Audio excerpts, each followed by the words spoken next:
Bismillahirrahmanirrahim. Alhamdulillahirabbil alamin. Wassalatu wassalamu ala asyrafil anbiya'i wal mursalin Muhammadin wa ala alihi wa sahbihi ajma'in, amma ba'd.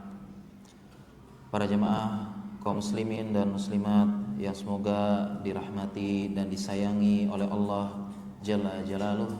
Assalamualaikum warahmatullahi wabarakatuh. Alhamdulillah, segala puja dan puji kepada Allah. Salawat dan salam kepada suri teladan kita Nabi Muhammad sallallahu alaihi wasallam. Para jamaah sekalian, tema kita di malam hari ini waktu penuh berkah di masjid yang sangat bagus, Masya Allah ya, penuh keberkahan. Tema kita sekaligus renungan bagi kita semua, termasuk saya pribadi. Mengapa kita harus bahagia di rumah bersama keluarga? Jadi beberapa alasan kenapa kita harus bahagia di rumah. Kenapa bahagia itu bukan di tempat kerja? Kenapa bahagia itu bukan di tempat rekreasi? Kenapa bahagia yang sesungguhnya bukan di kafe? Kenapa bahagia yang sesungguhnya bukan di mall? Tapi bukan juga bahagia yang sesungguhnya itu bukan berkumpul dengan teman, ya, ngobrol lepas, tertawa terbahak-bahak. Kemudian bukan itu bahagia yang sesungguhnya, bahagia yang sejati dan tempat kita beristirahat. Tapi kebahagiaan sesungguhnya itu adalah di rumah. Di rumah tempat kita kembali, tempat kita beristirahat, dan tempat kita melepaskan semua penat, dan tempat kita menjadi diri kita sendiri tanpa beban, tanpa harus bertopeng dengan berbagai macam ekspresi yang kita tahan-tahan di luar sana. Jadi bahagia itu di mana jemaah? Bahagia itu yang sesungguhnya dan yang alami, ya, dengan ekspresi yang lepas, itu bahagia di rumah. Dan ini selaras dengan berbagai macam dalil, hadis, dan contoh Nabi Sallallahu Alaihi Wasallam, teladan dari beliau, teladan dari para nabi. Bahagia sesungguhnya itu adalah di rumah kita. Bersama siapa? Bersama keluarga, bersama anak, bersama istri. Itulah kebahagiaan yang sesungguhnya. Mengapa seseorang harus bahagia di rumahnya? Karena apabila dia tidak bisa bahagia di rumah, maka akan sangat sulit bahagia di luar rumah. Seseorang yang tidak bisa bahagia di rumahnya sangat sulit untuk bahagia di luar sana. Karena banyak hal yang kita akan bahas, ya. Di luar itu hanya sementara, di luar itu terkadang ada gerak-gerik yang kita buat-buat. Di luar itu ada ekspresi yang kita sembunyikan. Di luar itu ada senyuman yang kita buat-buat. Di luar itu ada ekspresi sedih yang kita manipulasi sedikit. Dan di luar itu setiap kita keluar rumah terkadang atau bahkan sering kita memakai topeng, ya, memakai topeng, dan itu bukan ekspresi kita yang sesungguhnya. Dan kita menahan diri, dan kita pun harus terkadang berpura-pura, terkadang bahkan harus bersandiwara sedikit untuk menghadapi berbagai macam jenis manusia, menghadapi kerasnya dunia, menghadapi berbagai macam karakter manusia, menghadapi berbagai macam drama kehidupan. Terkadang kita mengganti-ganti topeng ekspresi di wajah kita. Ketika kita siap keluar rumah, maka disitulah mulai berbagai macam kehidupan. Di luar rumah kita berjumpa seseorang, kadang kita pakai topeng, kita memakai topeng, ya. Bukan ekspresi yang sesungguhnya, ya, bukan. Dan kita pun tidak nyaman sebenarnya. Kita keluar, kita pun memakai topeng tertawa, topeng sedih, topeng ekspresi. Kita berjumpa dengan di tempat kerja, kita berjumpa dengan teman, kita pun memakai ekspresi. Terkadang kita sedang tidak mood, terkadang kita ada masalah di rumah, tiba-tiba kawan mengajak bercanda, kita pun harus demikian. Ada kawan kemudian curhat, cerita hal yang sedih, kita pun terpaksa harus ikut sedih, padahal kita pun lebih sedih juga, sedang banyak masalah. Ya, kemudian demikian juga pun kita menghadap atasan, menghadap bos, ya, menghadap direktur, menghadap kabak, kabit dan sebagainya. Kita pun menggunakan ekspresi yang terkadang kita tidak inginkan. Kita harus merendahkan sayap, menghilangkan jauh kesombongan, kita menunduk-nunduk, dan kita pun tidak suka seperti itu. Ya, demikian juga dengan kita terkadang keluar berkumpul dengan teman-teman. Ya, terkadang ada kata-kata yang kita jaga, ada hal yang kita sembunyikan, kita tidak bisa ekspresi lepas, dan sangat banyak yang akan kita bahas nanti. Kita belum tentu bahagia. Ya, ada seseorang, kalau kita tidak bahagia di rumah kita, maka kita sangat sulit bahagia di luar. Ya, dan kebahagiaan itu sebentar. Kita akan bahas sangat sebentar. Ada yang mengatakan bahagia berkumpul dengan teman, tawa, terbahak dan sebagainya. Memang bahagia berkumpul dengan teman, senang ngobrol, apalagi satu circle, satu pemikiran, kita senang ngumpul ngobrol, tertawa dengan mereka. Tapi sampai kapan? Ya, hanya sebentar. Ya, hanya sebentar. Ya. Selebihnya berkumpul terlalu banyak dengan teman, dengan manusia, dengan kawan, dengan sahabat. Ketika kita berkumpul, ya hanya sebentar bahagia, tertawa, ekspresi. Selebihnya itu akan menjurus ke arah di mana Allah Subhanahu wa taala berfirman, wa'lamu annamal hayatad dunya la'ibu wa lahu wa zinatu wa tafakhurun bainakum wa takatsurun fil amwali wal aulad. Itulah yang terjadi kalau kita berkumpul dengan teman, dengan kawan. Hatta sampai berkumpul dengan teman-teman pengajian. Kita berkumpul dengan teman kerja saja, berkumpul dengan teman kerja, kita tertawa, kita lepas, kita ekspresi, kita ini. Itu cuma mungkin setengah jam, 1 jam, ya, sampai kapan? Ya, setelahnya maka berlaku ayat tersebut, bahwasanya yang namanya kehidupan dunia, i'lamu annamal hayatud dunya la'ibu, maka kita banyak main-main, banyak hal sia-sia, walahun, banyak senda guru. Akhirnya banyak senda guru, mungkin pertama bercanda, main-main, ya. Kemudian lama-lama juga jenuh, serius, ada yang sakit hati dan sebagainya. Pertama main bulu tangkis, ya, ngolok-ngolokan, enggak ya.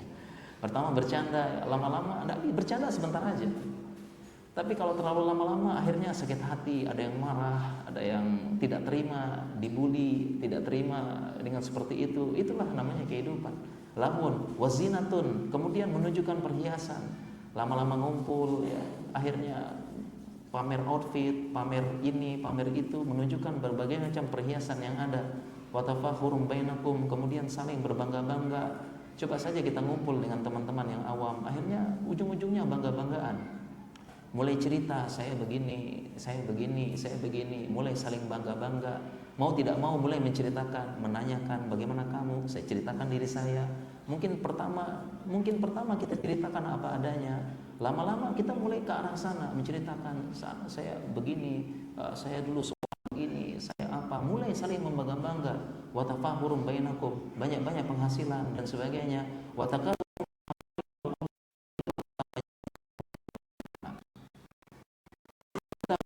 terlalu lama dengan teman-teman, akhirnya bukan kebahagiaan yang dirasakan, tetapi saling hasad, dengki, ya, kemudian dan sampai kumpul dengan sesama penuntut ilmu demikian. Pertama kita ngumpul pengajian, bicarakan ini, bicarakan proyek, bicarakan bakti sosial, bicarakan apa. Efektifnya 30 menit 1 jam. Ya, selebihnya sudah mulai ayat tersebut berlaku. Itu sudah pasti. Ya, mulai dah dia bercanda, janda berlebihan yang tidak bermanfaat. Ya, bermain-main, ya, mulailah membicarakan janda, membicarakan poligami, membicarakan berlomba tafakhurun bainal amwali wa tafakhurun bainakum wa takasurun fil amwali wa aulad. Mulailah membicarakan banyak-banyakan harta, banyak-banyakan anak, banyak-banyakan istri, mulai membicarakan, ya, kalau bercanda 1-2 kali itu tidak apa-apa, tapi lama-lama bercandanya akhirnya berlebihan. Ya, waktunya terbuang percuma dan tidak bahagia, jemaah. Itu bukan kebahagiaan. Ya, kalau berkumpul sebentar, sehingga sampai kapan? Itu salah satu contoh. Ya, pasti berlaku ayat tadi. Dimanapun kita berkumpul sesama manusia, sampai ahli ilmu sekalipun, lama-lama mereka pun saling tafakhur, wa tafakhurum bainakum, saling berbangga-bangga, mulai menceritakan, ya saya dulu nutut ilmu begini, saya punya umahat seperti ini, saya pun punya murid seperti ini, oh murid itu murid saya, ini begini. Pertama ingin memberikan informasi, memberikan motivasi, menceritakan pengalaman, lama-lama mulai ada muncul membanggakan. Itulah hakikat kehidupan dunia. Sampai ahli ilmu pun demikian. Dan itu bukan kebahagiaan jemaah, bukan kebahagiaan. Sehingga kebahagiaan yang sejati di rumah. Kebahagiaan, dan sangat banyak sekali kenapa kita harus bahagia di rumah jemaah. Ya, harus bahagia di rumah. Sampai-sampai saya pun membuat tulisan sekitar 10 tahun yang lalu, judulnya Engkau Harus Bahagia di Rumahmu. Saya bacakan, seseorang yang tidak bahagia di rumahnya sangat sulit untuk bahagia di luar rumah. Sekiranya dia berbahagia, bahagia itu hanya sebentar dan bukan bahagia sesungguhnya.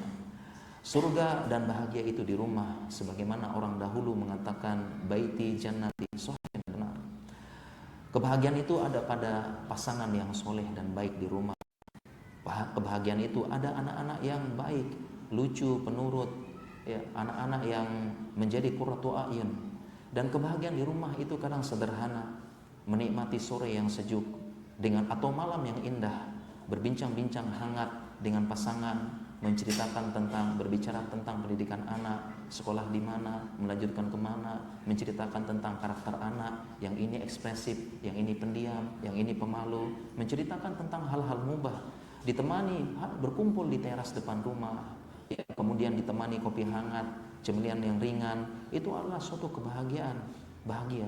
Ya, demikian juga kebahagiaan di rumah, kita kerja berletih, capek, kemudian kita pulang ke rumah, maka anak-anak berhamburan di pintu menyambut ayahnya yang pulang. Kemudian ayahnya hanya sedikit membawa buah tangan, maka anak-anak sangat bahagia sekali. Ya, kemudian kita bercanda, bermain di rumah, ya, dengan mainan sederhana. Kadang-kadang kita bermain kuda-kudaan dengan anak, mereka sudah sangat bahagia. Di saat itu juga hilanglah letih, hilanglah penat. Ya, apalagi ditambah dengan mendengarkan setoran hafalan anak-anak. Ya, anak-anak sudah berjanji dengan ayahnya setelah maghrib akan memberikan setoran hafalan. Anak-anak pun mengantri, duduk dengan rapi, yang menyertakan hafalan pada ayahnya. Sejak seharian ditalkin oleh istrinya, ditalkin oleh ibunya, kemudian malamnya memberikan setoran hafalan, maka ini kebahagiaan hani'an mari'ah, bahagia. Ayah duduk bersandar di lantai, ya, di tembok, duduk di lantai bersandar, anak satu persatu memberikan hafalan, menyetor hafalan kepada ayahnya. Ini kebahagiaan yang tidak tergantikan. Ya, setelah menerima setoran dari anaknya, maka ayahnya memberikan reward, ya, membelikan es krim, membelikan apa, ya, hanya membelikan es krim di warung sebelah, itu suatu kebahagiaan yang luar biasa. Ya, ini adalah kenapa kita harus bahagia di rumah, para jamaah sekalian. Itu tulisan saya sekitar 10 tahun yang lalu, kurang lebih. Kemudian sekarang kita akan berbicara dengan dalil-dalil yang sangat banyak. Ya, kita belajar agama dengan dalil. Ya, dalilnya dan contoh dari Nabi SAW. Ada berapa alasan bisa dicatat kenapa kita harus bahagia di rumah, para jemaah. Dan mudah-mudahan kita bisa bahagia di rumah, ya, dan kita menerapkan semua dalil-dalil ini. Alasan yang pertama, kenapa kita harus bahagia di rumah? Karena keluarga dan rumah adalah tempat istirahat terbaik. Keluarga dan rumah tempat istirahat terbaik, tempat healing terbaik, dan tempat kembali yang terbaik, tempat pulang yang terbaik. Kemudian yang kedua alasannya kenapa kita harus bahagia di rumah, karena penyejuk mata sesungguhnya di rumah. Penyejuk mata sesungguhnya di rumah. Di luar juga banyak penyejuk mata, cuci mata banyak, cuci mata di luar banyak, tetapi penyejuk mata sesungguhnya di rumah. Kemudian alasan yang ketiga, di rumah kita bahagia dengan sederhana dan seadanya. Hal-hal sederhana, hal-hal seadanya bisa membuat kita bahagia di rumah. Ya, simple dan apa adanya. Kemudian yang keempat, ya, Kenapa harus bahagia di rumah? Karena di rumah dan keluarga adalah benteng pertahanan terakhir. Apapun yang terjadi di kita, sehancur-hancurnya kita, seremuk-remuknya hati kita, selelah-lelahnya kita, maka kita sudah hancur. Kita punya benteng, benteng ini, benteng itu. Maka benteng terakhir, ya, benteng terakhir itu adalah keluarga dan rumah. Dan ini ada contoh dari Nabi SAW. Ya, itu kembali ke rumah, ya, kembali ke istri, diskusi dengan keluarga. Kemudian alasan yang kelima, ya, alasan yang kelima, ya, kebahagiaan itu adalah berkumpul bersama keluarga. Sekedar kumpul udah bahagia. Ya, sekedar duduk bareng itu pun udah bahagia. Meskipun tidak ada program yang jelas, tidak ada acara yang jelas, berbeda dengan teman-teman, ya. Kita ngumpul dengan teman-teman, acaranya apa nih? Ngomongin apa? Sedangkan keluarga sekedar berkumpul, duduk saja, bicara ngalor ngidul, bahasa orang Jawa, ya. Bicara kesana kesini, yang penting mubah, itu udah bahagia. Ya, sampai kita bacakan dalil nanti, semua permainan di luar, bercanda gurau, ya, itu bisa lahun. Ya, kullu syai'in yulihi ibnu Adam.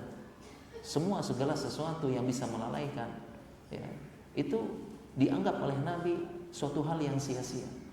Kecuali main-main di rumah, mula abatahu ahlahu. Kecuali dia main-main di rumah, ngobrol-ngobrol, ya, kesana kemari, ngobrol loncat-loncat. Jadi sekedar berkumpul saja di rumah itu suatu kebahagiaan, tanpa program, tanpa apa, tanpa kita bahas apa nih, kita ngobrol apa nih, nggak ada. Pokoknya duduk aja, duduk di situ aja, itu sudah bahagia, sudah bahagia.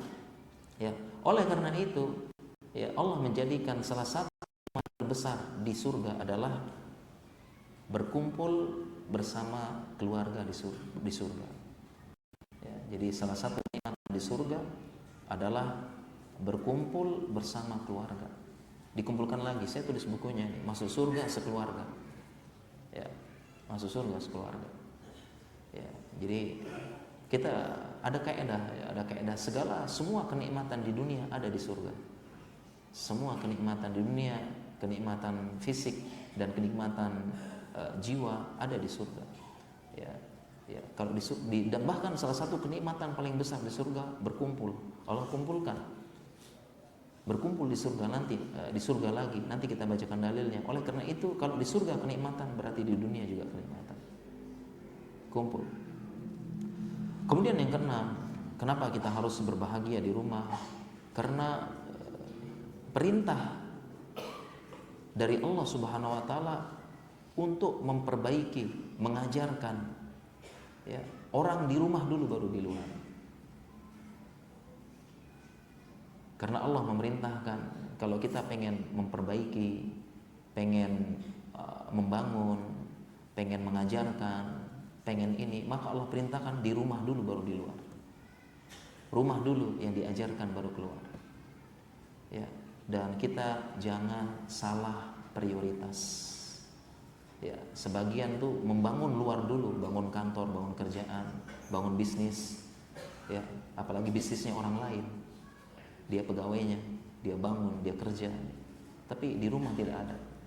Tidak ada pengajaran, tidak ada pendidikan, tidak ada program di rumah, tidak ada keinginan membangun rumahnya. Padahal Allah perintahkan yang dibangun rumah dulu. Nanti kita bacakan dalil-dalilnya semua, insyaallah. Kita bahas satu persatu. Yang pertama apa jemaah? Yang pertama,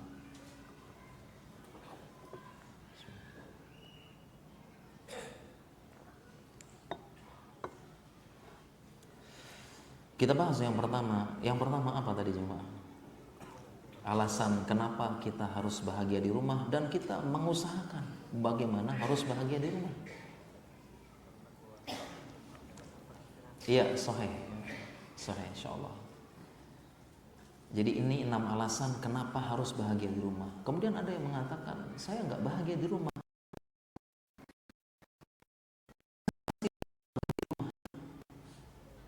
Yang lain-lain prioritaskan, putar pikiran, gimana caranya bahagia di rumah. Yang lain nanti Ustaz, susah bahagia di rumah. Ya usahakan, banyak cara. Banyak jalan. Salah satunya nuntut ilmu. Kita baca dalil-dalil ini. Ya, usahakan. Karena sebagian orang kadang-kadang, Ustaz, saya nggak bisa nyetir mobil. Susah. Usahakan, entah gimana bisa nyetir mobil. Dia cari, pokoknya pikirin. Ustaz, saya nggak bisa naik motor. Pokoknya kamu pikirin, harus bisa. Ya, kadang-kadang begitu kan. Ya, Ustaz, saya nggak bisa begini. Pokoknya pikirin gimana. Ya, entah bagaimana caranya, harus bahagia di rumah. Gimana lagi? Pikirin lah, belajar, cari ini, tanya orang, ngobrol sana, ngobrol sini, musyawarahkan. Pikirin, ini prioritas paling utama. Sebelum kita mikir macam-macam, mikir bisnis, mikir apa, percuma bisnis bagus, nggak bahagia di rumah. Percuma karir bagus, nggak bahagia di rumah, buat apa? Kita bahas yang pertama dulu para jamaah, dan salah satu caranya kita menuntut ilmu dulu. Kita bacakan hadis, dalil, dan contoh dari Nabi SAW. Yang pertama, kenapa di rumah? Karena rumah adalah tempat istirahat terbaik, tempat pulang yang terbaik, tempat healing yang terbaik. Ya, tempat healing yang terbaik. Seperti itu. Ya, mengapa demikian? Karena fitrah manusia itu, bahkan Allah jadikan fitrah seluruh makhluk itu adalah pulang. Bukan hanya manusia, fitrah seluruh makhluk. Fitrahnya itu adalah pulang. Seluruh makhluk. Ya. Seluruh makhluk itu pulang. Sampai-sampai burung pun dia akan pulang kembali ke sangkarnya. Rusa akan kembali pulang ke penangkaran.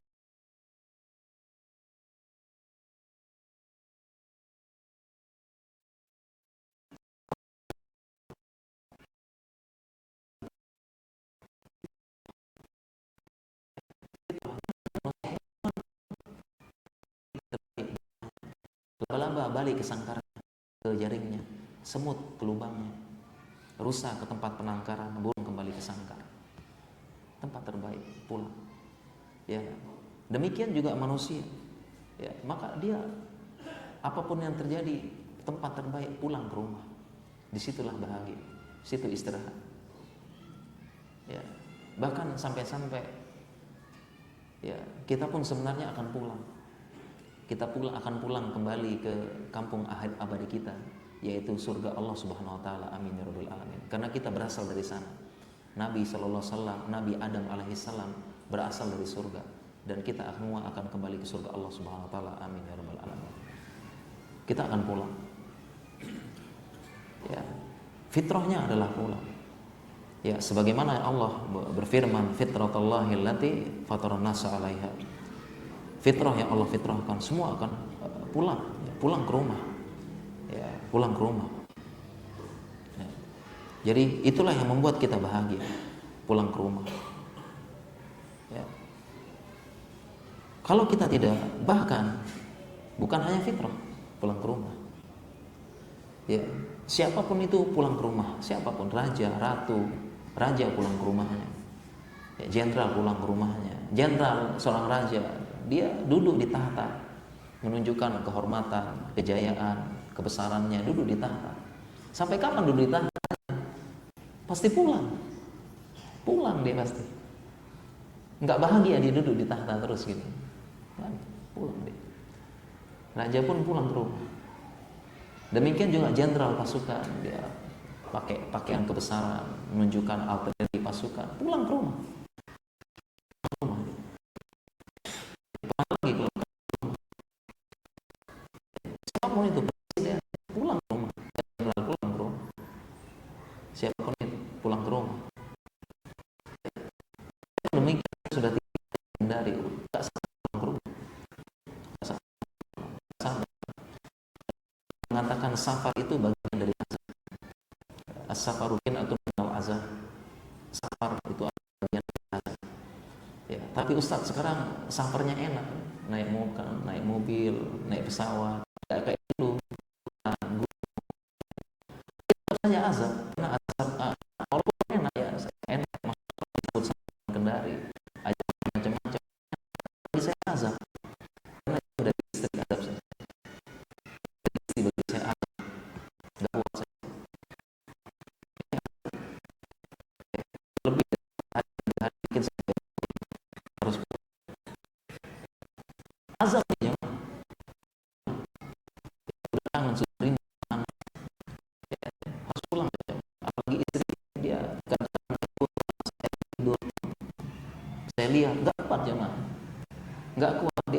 saya lagi tidur, saya lihat wajahnya lagi tidur,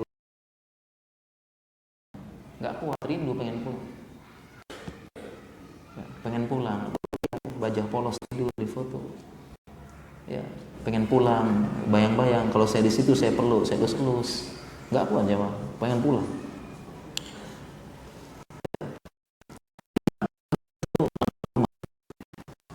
Pulang ke rumah,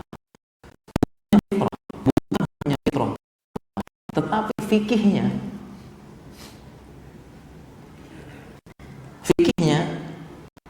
itu adalah disunahkan segera pulang ke rumah, istimewa, bukannya fitrah, sunnah, istihbab, segera pulang ke rumah. Bacakan dalil Nabi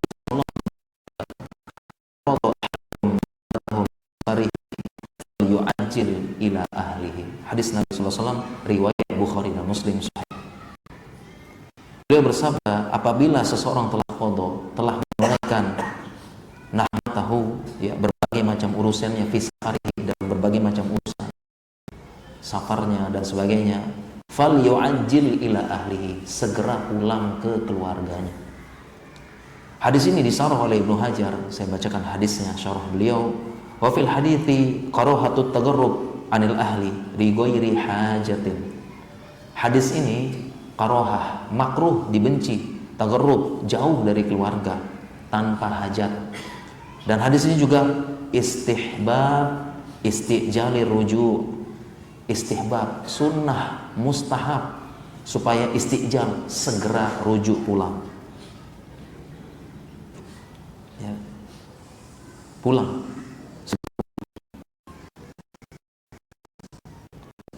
Daripada hanya itu, sunnah, mustahab, segera pulang. Jadi kalau ada urusan di luar, kalau nggak ada yang penting-penting banget, pulang aja, pulang. Ya, tidak ada yang penting-penting, urgent banget, pulang ke rumah. Jangan nama-nama. Saya lanjut lagi penjelasan Ibnu Hajar terhadap hadis ini dalam Fathul Bari. Wala siyama man yukhsha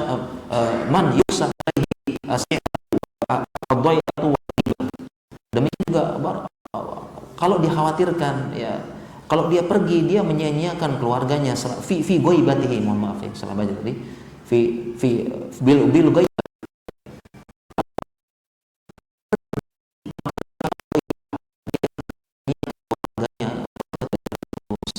anak tidak terurus,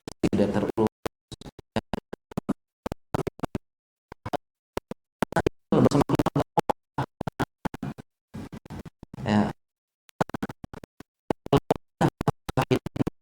yang akan membantu din dan dunia, agama dan dunia, jaga kemaslahatan agama dan dunia. Ya, fikihnya bukan sekedar fitrah, fikihnya segera pulang. Ya, disebutkan tadi karena di situ ada ar-rohah, ya, ada ketenangan. Rohah itu ada, ya, asal, ya, yang dekat dengan bahasa Indonesia istirahat, setelah capek, setelah apa, setelah tegang, setelah ini, ya, itu penetralnya di rumah. Ya, karena laki-laki keluar tuh pikiran tegang, wajah tegang, apa tegang, semuanya tegang. Ya, tegang, error, kesel, ya, sambat, ya, di luar macam-macam.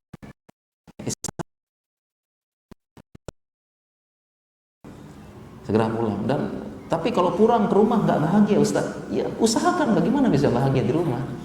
Ya, usahakan, ya, dengan belajar, dengan ilmu, dengan musyawarah, belajar, ya, seperti itu, ya. Jadi kita segera, tidak ada kepentingan, tidak ada apa, segera ke rumah. Karena mau sampai kapan di luar? Sampai kapan?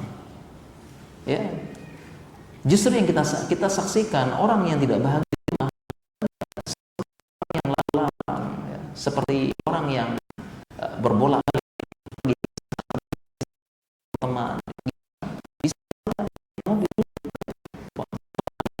pergi lagi,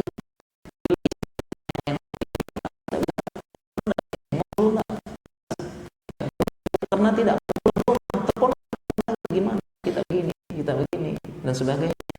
Ya, tidak bahagia. Kapan dia berpindah dari satu teman, komunitas ke sana ke sini, ya, tidak bahagia. Di sana. Ya, bahkan dia menunjukkan dia tidak tenang, gelisah, nongkrong sana, nongkrong sini, main sana, main sini. Ya, itu malah menunjukkan dia tidak bahagia. Tidak tenang malah.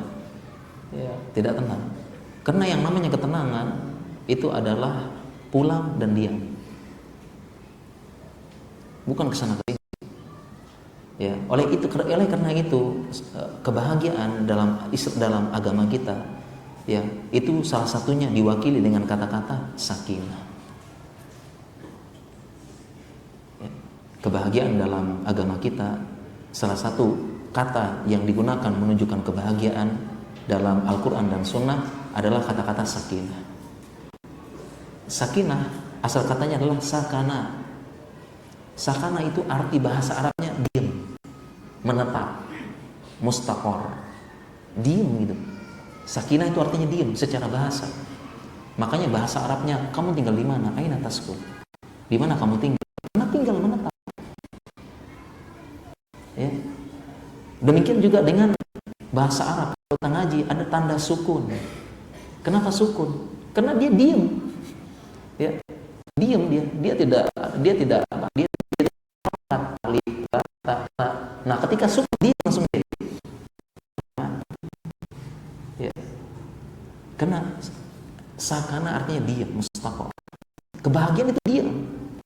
Diam, tenang, wakor, bukan kesana kesini. Nah, itulah yang mengekspresikan kebahagiaan. Salah satunya adalah sakinah. Makanya Allah, kata-kata ini menunjukkan kebahagiaan. Contohnya Allah berfirman, fa'anzalallahu sakinah fi mu'min. Allah berfirman dan Allah turunkan sakinah, ketenangan dalam hatinya seorang mukmin. Ya, hatinya tenang, wakor, diam, tenang, bukan dia berbolak-balik. Lawannya adalah takallub, berbolak-balik. Ya, lawan sakinah takallub. Makanya kita berdoa, ya muqallibal qulub, wahai yang membolak-balikkan hati. Makanya hati disebut qulbun karena bolak-balik. Ya, bolak-balik, ya muqallibal qulub, dia bolak-balik. Ya. Usbut tenang. Dibuat usbut sakinah, sabit, tenang, seperti itu. Ya, fa anzalallahu sakinata fi qulubil mu'min. Demikian juga wa ja'ala bainakum mawaddatan wa rahmah. Ya. Wa min ayatihi an khalaqalakum min anfusikum azwaja. Ya, ini ayat yang biasanya ditulis di undangan pernikahan. Ya, kok bapak-bapaknya senyum? Pengen nulis lagi mungkin. Wa min ayatihi an khalaqalakum min anfusikum azwaja. Lanjutannya apa? As-sahih. Litaskunu ilaiha. Apa litaskunu? Sakinah. Litaskunu ilaiha. Yang pertama disebutkan litaskunu ilaiha, sakinah dulu. Supaya diam. Diam. Berdua itu diam itu di rumah udah. Ya boleh bukan nggak boleh keluar ya. Tapi banyak diam di rumah berdua. Banyak tugas di rumah, banyak PR. Litaskunu ilaiha supaya sakinah dan sakinahnya diam. Ya, baru dilanjutin wa ja'ala bainakum mawaddah warahmah. Pertama sakinah dulu. Ya. Jadi para jamaah sekalian Allah Subhanahu wa taala, ya, itu dalil-dalil yang menyebutkan bahwasanya kalau kita pengen bahagia di rumah, nggak usah kemana-mana. Ya, mayoritasnya di rumah. Boleh tetap butuh rekreasi, butuh belanja, butuh apa, tapi di rumah.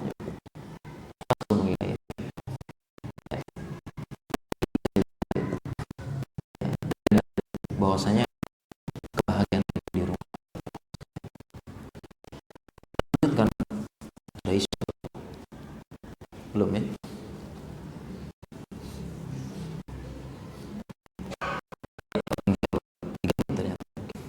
Saya mau jelasin, tapi kita sebutkan aja ya.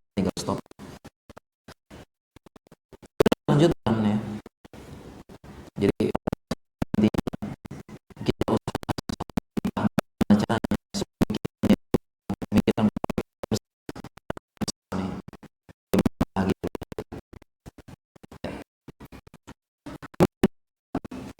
apa bahagia sesungguhnya itu di rumah, karena penyejuk mata yang sesungguhnya.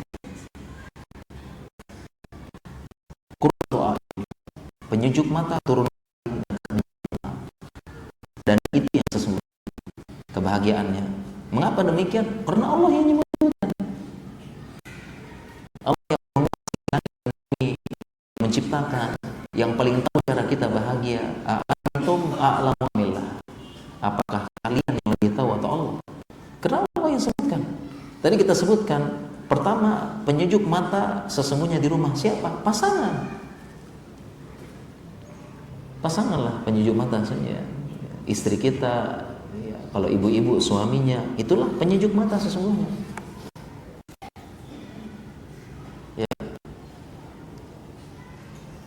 Ya, tadi ayatnya kita bacakan, wa min ayatihi an khalaqalakum min anfusikum azwaja litaskunu ilaiha. Ya, supaya pasangan tersebut berpasang-pasangan supaya taskun. Demikian juga dalil yang sering kita baca kan? Rabbana hablana min azwajina wa dzurriyyatina qurrata a'yun waj'alna lil muttaqina imama. Ya, jadi mana istrinya penyejuk pandangan. Ya. Demikian juga seorang suami harusnya yang menjadi penyejuk pandangan istri harusnya. Istri senang ketemu sama istri. Ya, walaupun ya mungkin ada kekurangan, ada apa, tapi tetap utamanya istri. Ya, walaupun mungkin ada yang bilang cerewet apa dan sebagainya, tapi tetap saja ya tetap istri ya, gimana pun juga. Ya itu masalah komunikasi, masalah apa, tetap saja. Yang kita sebutkan penyejuk mata sesungguhnya. Ya, istri. Seperti itu. Ya. Dan demikian juga dengan tadi ayat-ayat tadi menyebutkan bahwasanya anak istri. Ya, sekarang apa? Ternyata perempuan pun penyejuk pandangannya juga suaminya.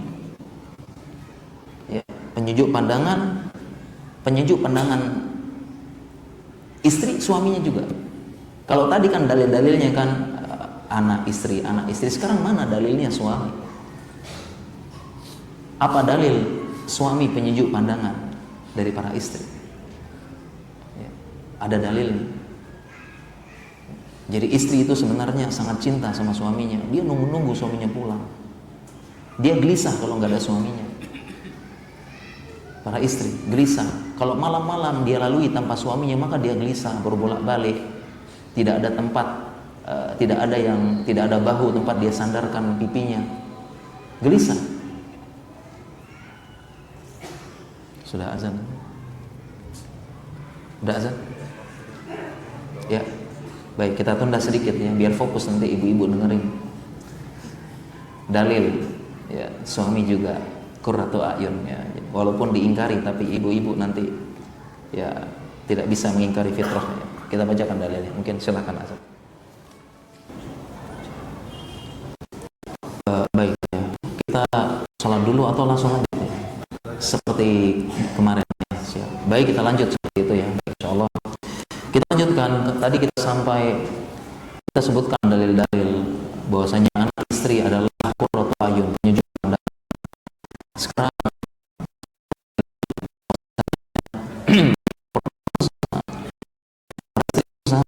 suaminya adalah penyejuk pandangan, itu hidungnya, tempat bersihnya, ya, tempat harapannya, tempat berlabuhnya cinta.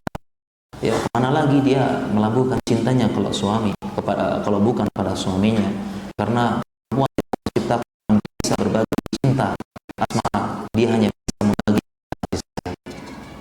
Ya, kalau laki-laki bisa, perempuan kemana lagi dia melabuhkan cinta asmaranya cuma sama suaminya, tidak bisa berbagi, tidak bisa. Ya, bahkan lebih kan daripada dia, bahkan qurratu ayunnya istri adalah suaminya sebenarnya. bahkan lebih dari itu, pelindung, tempat bersandar dan sebagainya. Dalilnya apa? Saya bacakan dalilnya, yaitu sabda Nabi SAW dan kisah sebelumnya, ya, yaitu kisah dari Hamnah binti Jahas. Hamnah binti Jahas.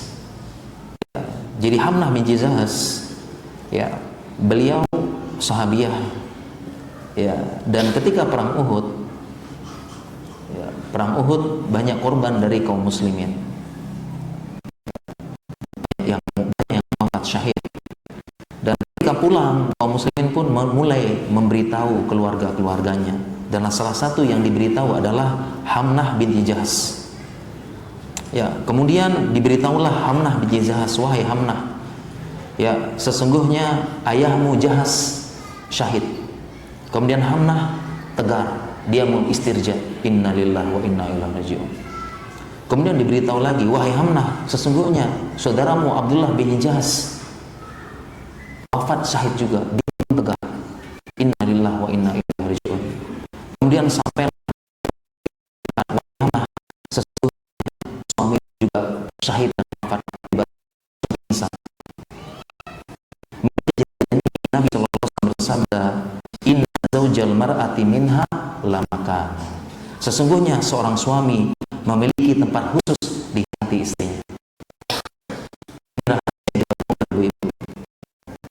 Jadi ibu-ibu itu sangat cinta sama suaminya. Kepada siapa lagi dia berharap, bersandar dan sebagainya. Ya, ini rahasia ibu-ibu. Ya, jadi ketika suaminya pulang, baru terdengar suara motor, suara mobil, dia udah bahagia sih. Sudah berbunga-bunga, dia nunggu. Ya, tempat dia bermanja, tempat dia mencurahkan semua pikirannya, curhatnya, tempat berlindung, tempat dia banggakan dan sebagainya. Suaminya, justru istri, ya, qurratu ayunnya, terbaik-baik, sebaik-baiknya adalah suami. Ya, suaminya. Ini hadis dari Nabi SAW dan dalilnya seperti itu. Ya, kita lanjutkan, ya, pembahasan yang tadi. Qurratu ayun yang sebenarnya itu adalah di rumah. Dan tidak dipungkiri, di luar juga banyak penyejuk mata. Cuci muka bahkan banyak di luar. Tapi itu sebentar. Dan di luar pun terkadang qurratu ayunnya bercampur dengan berbagai macam kegelisahan. Contoh misalnya, ya, kita sekeluarga jalan-jalan, ya, jalan-jalan atau staycation sekeluarga, liburan, senang, bahagia, itu qurratu ayun, ya. Tapi ternyata di luar kita mulai mikir juga, ya, hotel, penginapan, apa. Jadi qurratu ayunnya tidak sempurna, ya.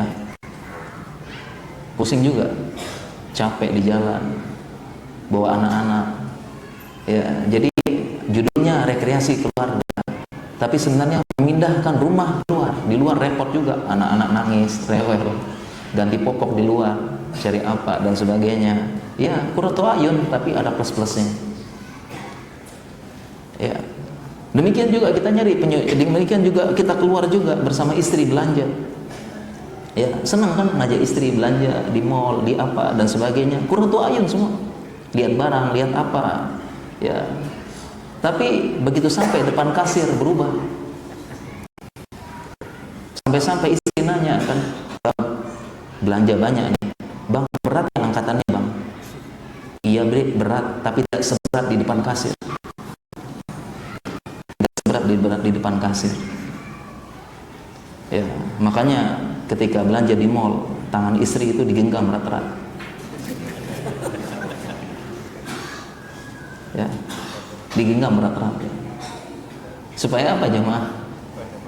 Ya, romantis boleh, ya, sekedar genggam istri boleh, jalan boleh, digenggam erat-erat, ya. Dan disitulah, ya, seni bertahan hidupnya suami muncul. Jadi pura-pura lihat ukuran padahal lihat harga, kebesaran, ya. Ini bagus gampang. Kayaknya kebesaran kayaknya nih. Padahal ya agak. Ya, seni bertahan hidup. Ya, jadi tidak penjujuk mata. Ya, bukan penjujuk mata. Sungguhnya. Demikian juga kalau dia mencari penjujuk mata sendiri di luar, juga sama, butuh effort. Ya, kita ketemu sama teman-teman, keluarin dana, keluarin uang, bayar dan sebagainya. Itu butuh effort dan sebagainya. Ya, beda kalau kita ke rumah cuma bertemu saja sudah qurratu ayun. Ya. Apalagi mencari penyejuk mata dengan berzina, berselingkuh. Ya, lihat-lihat cewek-cewek di luar dan sebagainya, cuma sebentar. Ya, cuma senang sebentar. Dan itu nggak bahagia. Ya, nggak bahagia. Buat apa itu? Makanya saya kok heran itu ya, ada yang keluar cuci mata, lihat apa, lihat ini. Itu apa gunanya itu? Itu kan ibarat kalau kita melihat mangga di atas lagi ranum, cuma ngiler doang tapi nggak bisa dipetik, nggak bisa dinikmati. Buat apa ini? Kalau saya pribadi buat apa kayak begitu? Ya, bikin error aja pikiran. Kok ada yang cuci mata ke mall, lihat yang bening-bening katanya, kaca bening. Itu buat apa itu? Itu kan bikin ini ya. Tadi barat kita lihat mangga ranum, cuma dia doang nggak bisa apa-apa. Ya, sia-sia. Qurratu ayun nggak bahagia. Ya. Apalagi yang selingkuh, berzina, ya nggak bahagia. Ya. Apalagi berzina sebagaimana masuknya ember ke dalam sumur. Berzina sebagaimana masuknya ember ke dalam sumur. Selingkuh itu bahagianya 5 menit, kenal lama syahwat dia.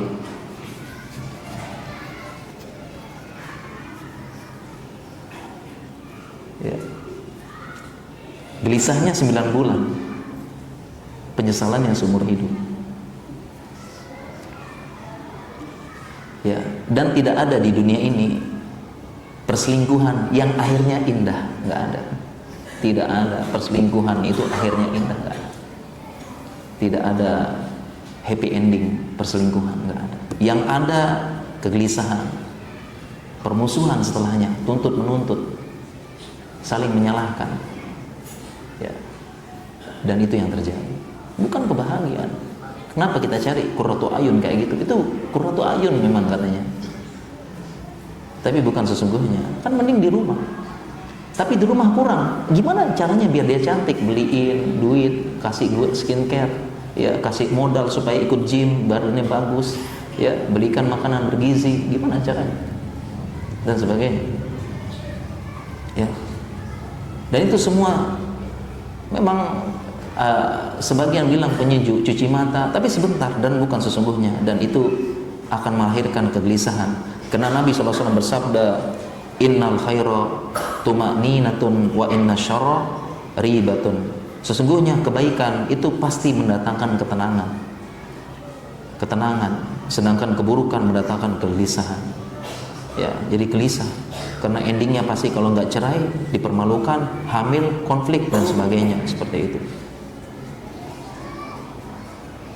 Dan kemudian dalilnya juga, dalil lainnya, karena kehangatan itu adanya di rumah.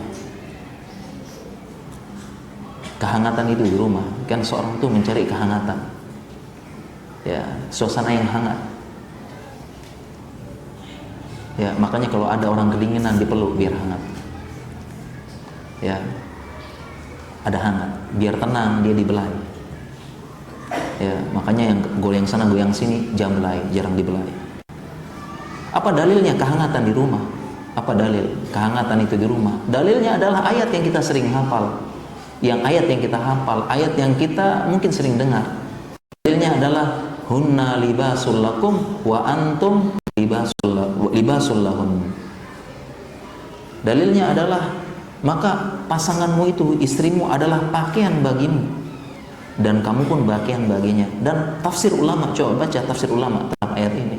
Kenapa Allah menggunakan kata-kata libas, pakaian? Karena sebagaimana fungsi pakaian. Ya, pakaian salah satu fungsinya adalah menghangatkan tubuh, melindungi. Pakaian fungsinya apa? Menutup aurat, menutup aib-aib. Karena yang paling banyak tahu aib kita pasangan kita. Aib-aib itu paling banyak tahu pasangan kita. Dialah yang menutup. Ya, dia yang menutup aib-aib pasangan kita. Sebagaimana fungsi baju, melindungi, ya, membuat hangat. Dengan pakaian kita bisa lebih berwibawa, ya, menjaga kehormatan, nggak telanjang-telanjang. Pakaian sama, pasangan kita membuat kita menjaga kehormatan. Ya, berapa fungsinya? Dan salah satu pakaian adalah membuat badan kita hangat sesuai dengan suhu tubuh sekitar 37 derajat. Ya, dia akan menyesuaikan hangat, melindungi. Oleh karena itu kehangatan di rumah. Kehangatan di rumah. Siapa yang cari kehangatan di sini? Ya, kehangatan itu di mana? Di rumah. Dalilnya ini semua. Ya, maka tidak heran kita sebut Allah berfirman baiti jannati. Rumahku surgaku benar. Ya. Sederhana. Seperti itu. Kita lanjutkan. Yang ketiga sekarang. Apa yang ketiga jemaah sekalian?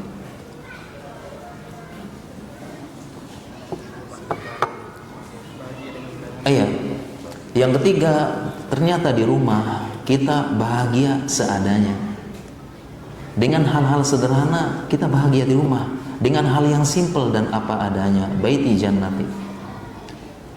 Ternyata memang bahagia di rumah. Ya.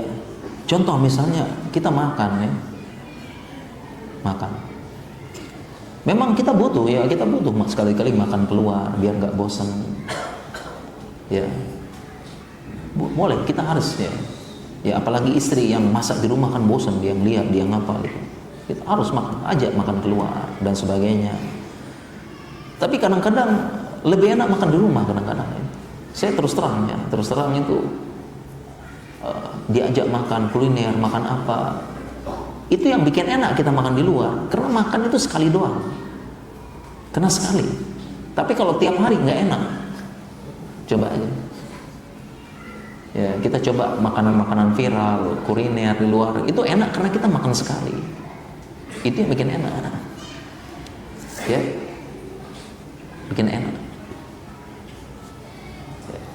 Dan kadang-kadang saya coba diajak sama istri makan viral, makan apa. Saya coba nih, masih enak di rumah ternyata. Ini beda-beda tiap orangnya. Karena saya lebih suka makan digoreng, tahu digoreng, dibuatin sambal yang enak, dibuatin ini, enak sekali. Ya, dan yang paling penting simple dan sederhana. Kita udah bahagia, enak, makan lahap di rumah. Di luar juga sama. Sama, kita makan di luar, restoran, kafe dan sebagainya, tapi kembali lagi berat di kasir. Ya, bahagia pas makan. Bahagia kan? Bahagia, senang. Sampai dikasih berubah ekspresi langsung kan? Ya, keingat tagihan, Pampers, susu, ya, BPJS, ya, budget pas-pasan, jiwa sosialita, ya. Keingat semuanya. Ya. Seperti itu. Ya, jadi hal-hal sederhana bahagia di rumah. Kemudian hal-hal sederhana di rumahnya, Mak. Salah satunya adalah sesuai tadi kita bilang pakaian. Ternyata di rumah itu bahagia. Ya. Jadi pakaian paling enak itu pakaian di rumah, ya. Begitu sampai rumah, makanya ada yang sampai rumah itu, ya Allah, dia sampai rumah, ya. Ini bukan saya tapi dia ngaku, saya sampai rumah paling enak. Sampai rumah dia buka bajunya, pakai kaos oblong, kemudian dia pakai sarung, ya. Jadi cuma sarungan sama kaos oblong, wah nikmat sekali rasanya. Itu pakaian ternyaman itu seluruh jagat. Pakaian paling nyaman ya mah, kaos oblong sama sarungan. Paling enak di rumah. Sesederhana itu, nyaman ya di rumah. Ya. Dibanding kita pakai gamis, dipakai apa, ini lebih enak oblong sama sarung di rumah. Sederhana, enak, nyaman. Ya, tapi jangan begitu teruslah di rumah, ya. Jangan, ya. jangan sarungan, jangan apa kayak itu ya. Tapi menunjukkan itu sederhana ya. Jadi di rumah kita pakai kaos ya, pakai celana biasa, pakai apa, itu nyaman ya. Dibandingkan kalau saya keluar, saya ngajar, saya pakai apa, pakai ini, karena nggak nyaman, kurang enak. Paling enak di rumah adalah pakai kaos, pakai celana dan sebagainya, nyaman ya. Demikian juga ibu-ibu juga sama ya. Ibu-ibu kalau keluar outfitnya itu masya Allah ya, outfitnya itu luar dalam, kanan kiri dan sebagainya, itu memang kelihatannya bagus, indah dan sebagainya ya, pamer sama teman ya, bukan pamer ya, lihat gitu. Tapi ketahuilah mereka itu nggak suka, capek ya, capek gitu ya. Yang paling nyaman perempuan lah sampai rumah dasteran udah enak. Enak itu enak ya, daripada capek nih. Coba tanya ibu-ibu sekarang pakai lengkap apa semua, capek. Apalagi perempuan yang keluar berhias, tabarruj dan sebagainya, capek mereka tuh, bibir tebel, make up apa semua, itu nggak nyaman, capek ya. Di rumah paling enak sudah ya, paling enak, sederhana dan sebagainya ya. Jadi outfit paling nyaman itu bukan ngomong di rumah, outfit di rumah, outfit rumahan enak sudah itu ya, dan sebagainya. Jadi dengan hal-hal sederhana itu bahagia ya, bahagia di rumah seperti itu ya. Bahkan juga demikian ya, kadang-kadang kita pakai baju, pakai celana santai, celana longgar di rumah ya, pakai kaos ya, kemudian dengan enak kita tinggal tidur pakai selimut apa di kamar, kita tidur 6 jam 8 jam enak di rumah. Di rumah paling enak. Capek apa tuh, saya pikir pulang ke rumah tidur, di sana tempat healing terbaik ya. Memang katanya hotel bagus apa dan sebagainya, tapi kok di rumah lebih enak. Pulang ya, kembali lagi di hotel ya beratnya di kasir sama ya. Bahkan ada kalanya kita itu kadang-kadang nggak mau keluar rumah, di rumah saja, di rumah saja ya. Di rumah, buat aja di rumah dengan anak-anak. Apalagi sekarang gampang pesan makan, pesan online, pesan Gojek lah, pesan apa, buat aja di rumah ya. Kalau saya sama istri, nah ini karena anak saya 6 ya, masih ada yang besar, ada yang kecil, ada yang menyusui. Kadang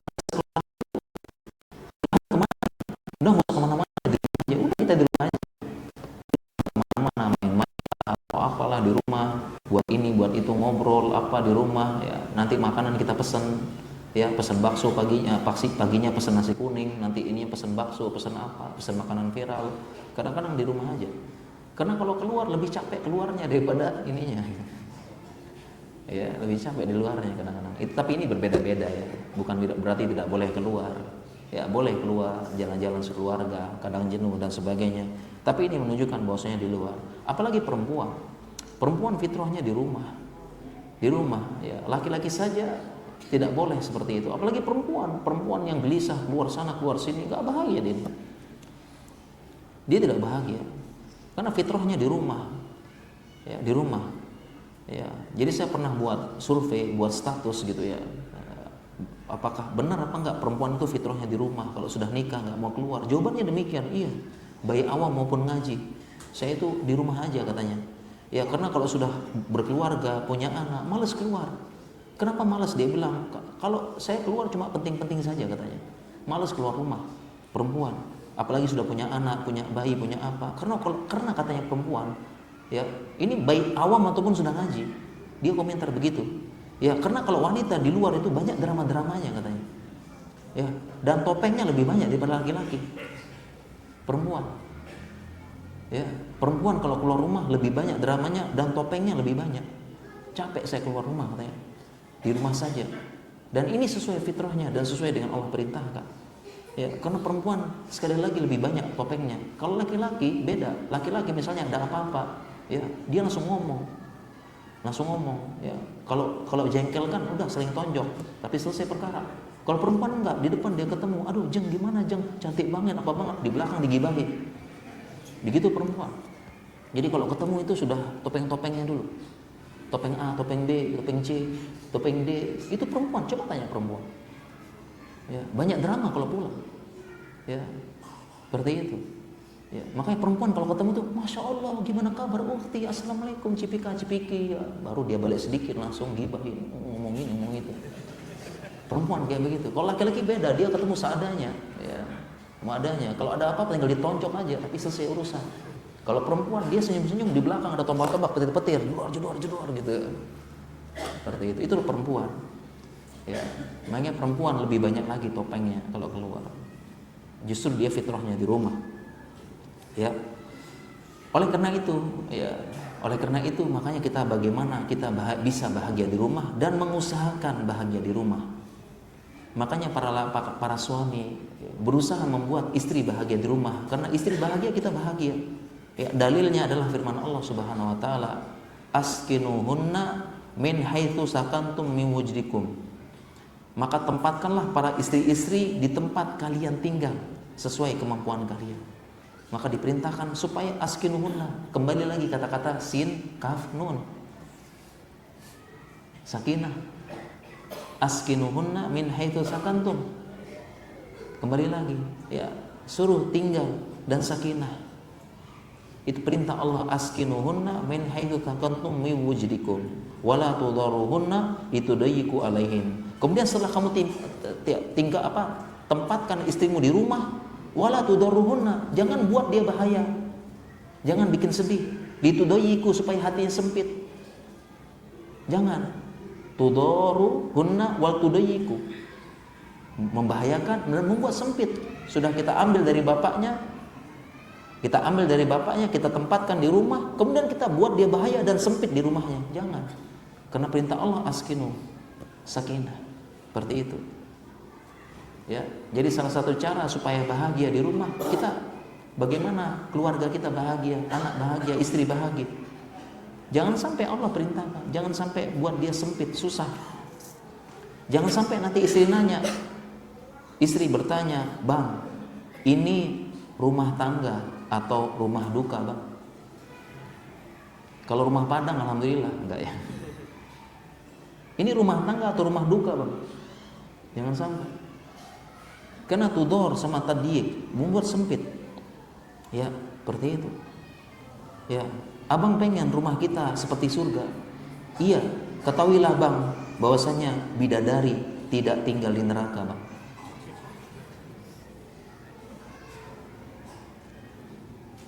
Pengen rumah surga, Bang, baiti jannati.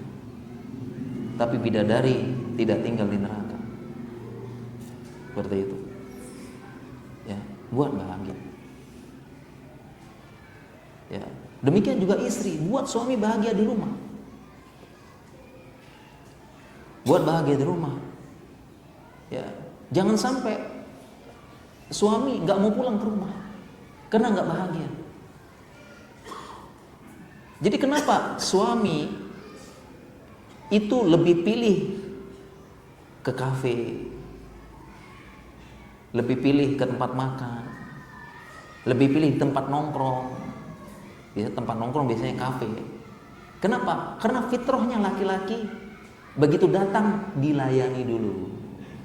Ini ibu-ibu ya. Jadilah rahasianya ini.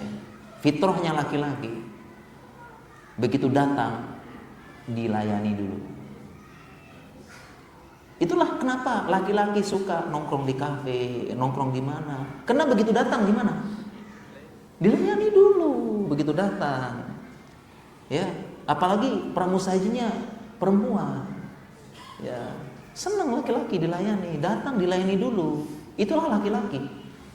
Fitrah. Senang dia, datang langsung dilayani, mau apa? Ya. Kenapa suka makan di luar? Akhirnya laki-laki milih makan di luar karena dilayani. Apalagi pramusajinya perempuan, masuk ke fried chicken. Perempuan yang ngomong, "Bang, pilih dada atau pilih paha?" Waduh, bahaya juga ya.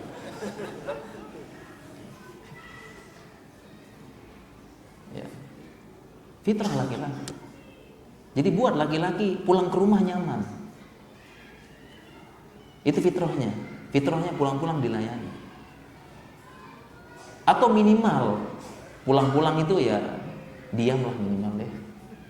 Maksudnya pulang-pulang itu jangan diomel ya. Jangan diomelin, jangan diceramahin dengan kecepatan ya 1000 kata per menit. Ya. Jadi apalagi pulang kerja, pulang apa, di luar banyak keras kehidupan di luar. Banyak pikiran, banyak apa dan sebagainya. Jadi laki-laki itu dia beda sama perempuan. Laki-laki ada sesuatu dia simpan dulu di kepalanya. Dia tidak mengucap, dia tidak ngomong, tidak apa. Ya, kadang-kadang laki-laki pulang itu dengan hati berkeping, tapi dia berusaha hati berkeping, hancur hatinya, capek dimarahi bos, ya, mikirin bisnis hancur dan sebagainya. Laki-laki memikirkan hal-hal yang besar, masa depan apa dan sebagainya. Ya. Dia pulang, dia sengaja sembunyikan. Dia berusaha senyum. Berusaha apa? Tidak ngeluh depan istrinya. Itu laki-laki, itu rahasia laki-laki. Ya, dia berusaha. Yang dibutuhkan laki-laki cuma tenang sebentar. Dia cuma tenang menyendiri. Itu laki-laki. Makanya minimal jangan diomelin. Makanya kalau kita lihat orang dulu, ya mungkin bapak-bapak kita yang dulu, dia pulang ke rumah itu kadang-kadang yang dilakukannya kalau orang dulu ya, dia paling duduk sebentar di depan teras, dia lihat langit, ngomong. Kadang-kadang dia jangan diikutin yang ngerokok gitu ya, jangan diikutin. Tapi begitulah laki-laki. Healingnya laki-laki kadang-kadang dia cuma butuh sendiri, tenang. Cuma itu laki-laki dengan berbagai macam masalah. Dia cuma butuh sebentar, duduk sebentar, lihat langit, duduk depan teras gitu. Orang dulu gitu ya, bawa bapak ya. Coba ingat bapak-bapaknya dulu, dia begitu. Dan sekarang begitu, cuma butuh tenang. Tenang sebentar. Karena laki-laki diberikan anugerah logika, beda sama perempuan. Laki-laki cuma butuh tenang sebentar. Ya, tenang, dia lihat sebentar, tenangkan diri apa, baru nanti dia akan menentukan keputusan. Itulah laki-laki. Beda sama perempuan, ya curhat sana, curhat sini, ngobrol apa, harus begini dan sebagainya. Enggak, laki-laki cuma butuh diam. Makanya paling minimal laki-laki pulang itu diam dulu. Jangan diomelin. Ini supaya suami mau pulang ke rumah gitu. Ya gitu ya ibu-ibu ya. Nah, ya butuh ketenangan. Ya. Makanya ketika suami pulang, makanya orang dulu mengatakan perempuan itu sumur, kasur, dapur. Ini benar soalnya. Ini bukan pepatah orang dulu, bukan penindasan perempuan, tapi ada benarnya. Nanti kalau laki-laki sudah tenang, sudah apa, dia baru fokus bisa bahagiakan istri, mikir anak dan sebagainya. Karena di luar banyak masalah. Ya, sumur, kapur, dasar. Sehingga kalau suami pulang, apalagi lihat ekspresinya sedang diam, sedang pucat, dia lagi ada masalah pasti itu. Cuma dia nggak mau cerita sama istrinya. Dia bisa selesaikan, cuma butuh waktu untuk diam sebentar, tenang. Entah tidur, entah lihat langit, entah ngaji, entah sholat, cuma butuh diam. Nah, jadi ibu-ibu makanya, apalagi laki-laki, makanya benar sumur, kasur, dapur. Pulang-pulang tunaikan ini, 3 ini. Pulang-pulang, biar dia tenang dulu, bahagia di rumah. Dan jangan sampai suami pulang lapar, kasih makan dulu dia katanya. Orang dulu bilang ini benar. Jadi pulang-pulang itu biar dia ini. Jadi jangan sampai suami capek, banyak pikiran di luar, dunia keras di luar ya. Pulang lapar, kemudian istrinya ngomel-ngomel, wah bahaya ini. Jangan. Makanya pulang-pulang tuh dilayani sedikit, minimal. Gimana bang, lapar gak? Oh lapar, siapin makanan. Suruh makan. Namanya laki-laki pengen dilayani, siapin. Ya, siapin ini. Walaupun pembantu yang masak, tapi dia nyiapin. Walaupun pembantu yang setrika, tapi dia yang siapin bajunya. Siapin, kasih makan suaminya. Kasih apa? Jangan langsung diomelin dulu. Ya, diomelin macam-macam, kasih makan. Nah, kalau sudah kenyang baru. Ya, sudah kenyang baru omelin. Gitu. Udah kenyang, udah tenang, baru diomelin. Ya, nanti suaminya paling makan begini. Iya deh. Iya, gampang nanti diatur deh, insya Allah. Paling gitu suami nanti, insya Allah. Apa? Transfer nanti ditransfer, insya Allah. Paling gitu suami nanti. Ini rahasia mas kaliannya. Di rumah secukupnya dan sebagainya. Kita lanjut. Nah ini amanahnya sampai 7:30. 7:30 ya. Ini kita lanjut atau tanya jawab jemaah? Gimana nih? Ya, ini amanah. Gimana? Tanya jawab ya. Ya berarti. Saya tanya ulang ya. Tanya jawab atau lanjut materi? Ya. Gimana jamaahnya? Ya, ikhtilaf antar jamaah. Bainal jumhur. Ya, tanya jawab atau lanjut materi? Oke, mungkin saya lanjutin yang keempat saja deh, biar saya merasa ada utang kalau materi nggak dilanjutin ya. Tapi cepat ya, cepat saja insya Allah. Yang keempat tadi apa jemaah? Iya, ini paling penting makanya saya lanjutin ya. Jadi yang keempat ini adalah rumah adalah benteng terakhir dari semuanya, benteng terakhir. Apapun itu masalah, kembali ke rumah, kembali ke rumah. Masalah, muskilah, masalah kehidupan, beratnya kehidupan, berbagai macam problematik kehidupan, itu pulangnya solusinya di rumah. Dan di rumah benteng terakhirnya. Kalau di rumah benteng terakhir jebol, selesai udah. Ya, betapa banyak laki-laki kuat, gagah, pintar, berwibawa, membusungkan dada, disegani di luar layaknya singa, tapi di rumah benteng terakhir. Di rumahlah dia tiba-tiba sakit, minta dipijat, masuk angin, dikerokin. Padahal di luar dia singa. Itu lagi kan? Benteng terakhir. Ya. Dan ini contoh dari Nabi SAW.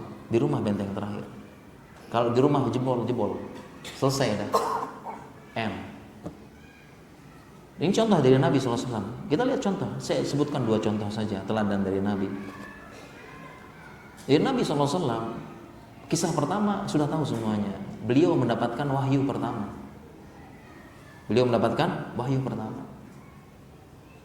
Ya.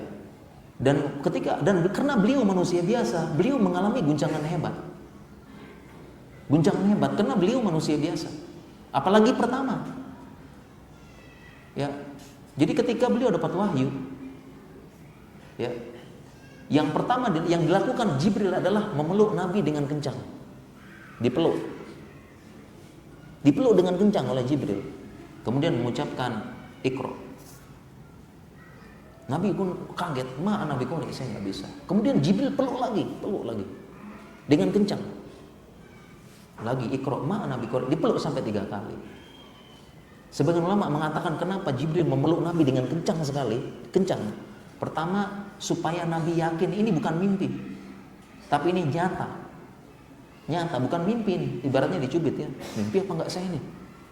Dipeluk. Kemudian yang kedua, supaya namanya peluk memberikan perlindungan, karena dia manusia kaget, bakal kaget nanti ini, ya kaget, nggak ada angin, nggak ada hujan, tiba-tiba muncul makhluk, bisa kaget, bisa apa, ya makanya dibelikan bahwasanya saya ini orang baik gitu loh, dipeluk. Kaget Nabi, ini manusia biasa, goncang. Ya. Bahkan Nabi pun sama, jangan-jangan saya ini gila, dapat apa gitu. Jangan saya apa? Manusia biasa bro. Ya oleh karena itu yang dilakukan Nabi apa? Kemana Nabi SAW? Ke sahabatnya. Kemana? Ke depan Ka'bah. Berdoa. Kemana? Nabi SAW pulang ke rumah. Benteng terakhir. Di rumah. Benteng terakhir. Dia berkhasi itu ala nafsi, saya takut terhadap diriku. Jangan-jangan saya ini gila, jangan saya ini apa? Manusia. Jangan-jangan saya ini halusinasi kebanyakan atau apa? Ya. Saya takut. Pulang ke rumah benteng. Dan alhamdulillah bentengnya adalah Khadijah, sebaik-baik benteng. Lihat bagaimana Khadijah jadi benteng terakhir. Nabi sudah ketakutan manusia biasa. Ya, zamiluni, selimutkan aku, sampai gemeteran, kedinginan. Ya, kemudian Khadijah menghibur Nabi SAW. Ya, benteng terakhir dan sebaik-baik benteng. Kala absyir. Sekali-kali tidak, kamu nggak gila, kamu nggak halusinasi, kamu nggak apa, kamu nggak ini. Kala absyir. Bergembiralah. Fa wallahi, demi Allah, la yuhzikallahu abada. Allah tidak akan menghinakan kamu, wahai suamiku. Fa wallahi, demi Allah, innaka latasilur rahim. Engkau menyambung silaturahmi. wa tasduqul hadis, ucapanmu benar, wa tahmilul kalla, engkau membantu orang yang susah, wa taqsibul ma'dum, engkau membantu orang-orang yang tidak punya apa-apa, wa tuqrid dhaif, engkau memuliakan tamu, wa ta'inu ala nawabidil haq, dan engkau membantu orang untuk mengembalikan hak-haknya. Dia dan Khadijah paham kalau orang sedang berada di titik nadi terendah, maka atau orang depresi, cara terapinya adalah menyebutkan kejayaan-kejayaannya, menyebutkan kebaikan-kebaikannya. Itu salah satu terapi bagi orang depresi. Kita sebut kebaikan-kebaikannya, nggak apa-apa. Dan Nabi sedang berada di titik rendah, maka Khadijah menyebutkan kebaikan-kebaikannya. Dia cerdas, disebutkan seperti itu. Ya, benteng terakhir. Demikian juga benteng terakhir, dua saya bawakan kisah, yaitu ketika perjanjian Hudaybiyah. Perjanjian Hudaybiyah, paham kisahnya ya?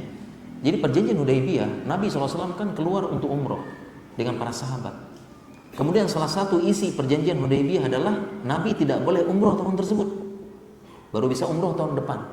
Sehingga mau tidak mau Nabi SAW, ya, di antara fikih umroh dia harus tahlul di tempat. Ya, tahlul di tempat. Ya, harus tahlul di tempat. Dia harus cukur rambut dan menyembelih hadyu di tempat di Hudaybiyah. Tidak boleh perjanjiannya. Ya, tidak boleh. Dan ketika Nabi SAW mengatakan kepada para sahabat, ya, inharu hadyakum wahlaku ru'usakum. Dia perintahkan para sahabat, ya, sembelih ya hadyu kalian dan cukur rambut kalian. Tidak ada satupun yang bergerak. Tidak ada satupun yang bergerak, sahabat. Padahal selama ini, dan ini tumben-tumben, baru kali ini nggak bergerak sedikit pun. Umar nggak bergerak, Abu Bakar nggak bergerak, Ali nggak bergerak, tidak ada satu yang bergerak. Ini tumben-tumben, sangat langka. Karena Nabi SAW ketika perintah sesuatu, sahabat berebut. Ketika Nabi siapa yang menunaikan hak pedang ini, semua berebut. Ketika Nabi perintahkan ini, semua berebut cepat sampai ta'ah. Ya, bahkan Nabi diriwayatkan Nabi saja berwudu, air bekas wudunya direbutin. Tidaklah Nabi berdaham-daham tangan para sahabat begini, ya, pengen minta dahaknya. Ya, dan itu cuma para Nabi ya, nggak boleh yang lain ya.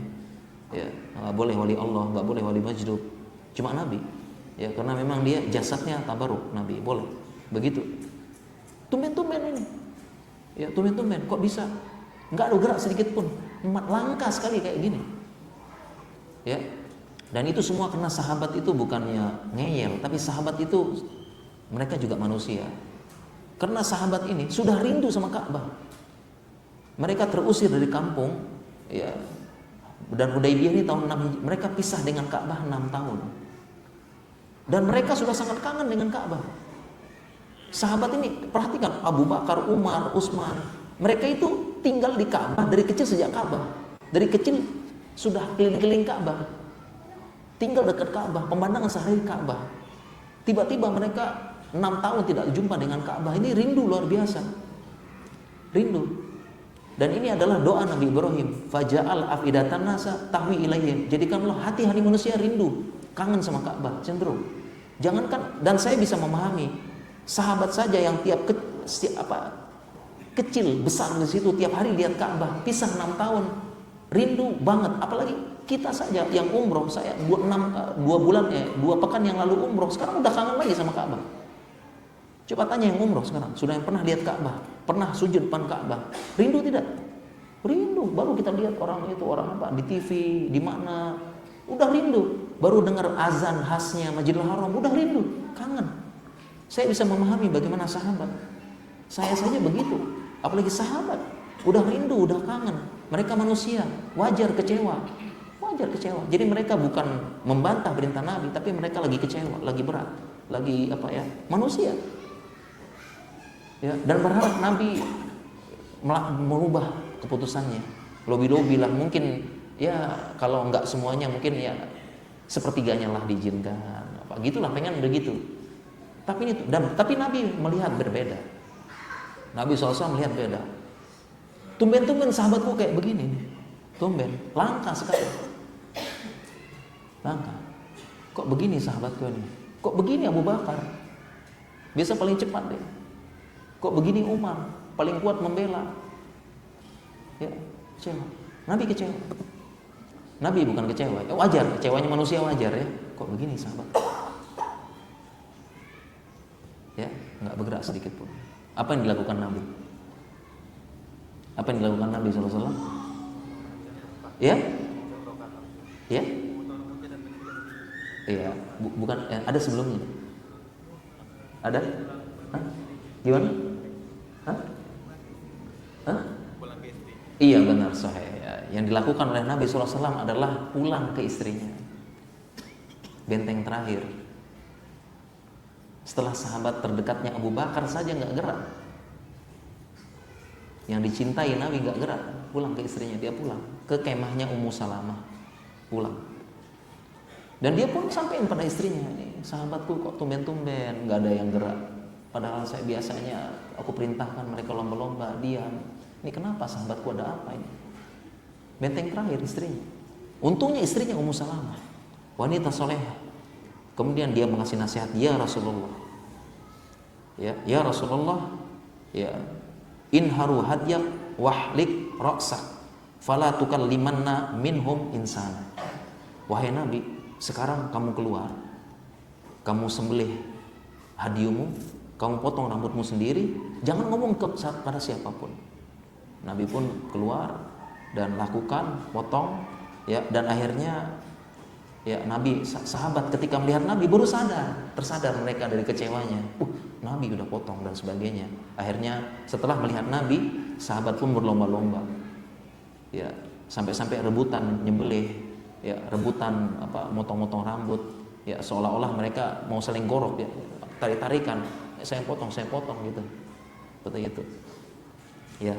Jadi ini benteng terakhir di rumah, di keluarga, apapun masalah di rumah, seperti itu.